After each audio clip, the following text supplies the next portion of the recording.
So the reason I point this out, these views of the Founding Fathers, is I want you to see a couple things. One is they're not hostile to religion, right? They use this language and so forth.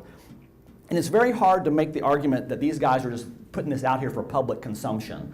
And sometimes I'll hear people who want to be more on the separation of church and state side say, yeah, these guys are just using this language because it's good politics. Well, the problem with that argument is a couple of things. One is that we see it all throughout their private correspondence. Right? So if they don't really believe this stuff, they go to great lengths to fool historians hundreds of years in the future by putting it in their private correspondence.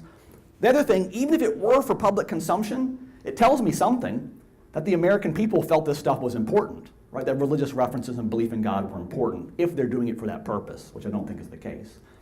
And the third thing is, the argument that they don't believe any of this runs contrary to a very common understanding of why religion was important, which is why you even get skeptics like Franklin and Jefferson advocating religion.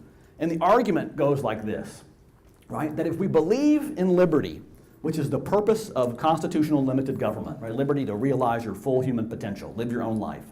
The only way you get that is through self-government. Right? We have to govern ourselves. That's the only way you're free, is to live under laws that you create and you choose to live under. And in order to have good self-government, you have to have virtue, right? Good people. Because the great paradox of democratic government is that bad people make bad laws, right? So you've got to have good people to make self-government work. So how do you get this virtue? Virtue comes from morality, good teaching, good ethics, right? Clean living. And where do you get morality? The founders would say from religion, right? That's where it comes from. And you see this over and over again in the writings of all of these founding fathers who were influential in the creation of our Constitution.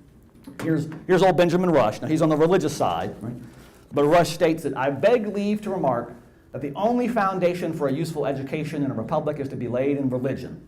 Without this, there can be no virtue, and without virtue, there can be no liberty, and liberty is the object and life of all republican government. That's the clearest statement of this philosophical connection between religion and liberty, right? But here we have it from George Washington, even. This is from his farewell address. For those of you who are fans of the Alexander Hamilton musical, you can sing it out loud if you like. So here's where George Washington says, of all the dispositions and habits which lead to political prosperity, religion and morality are indispensable supports. And let us with caution indulge the supposition that morality can be maintained without religion, or it can be maintained without religion. Washington even pushing back on the idea that you can have morality without religion. He says they're fundamental to each other, they're connected. And then here we have John Adams. This is a famous quote, one of my favorites because it's kind of pretty. Our Constitution was made only for a religious and moral people. It is wholly inadequate for the government of any other, because you have to have virtuous, good people to have constitutional government.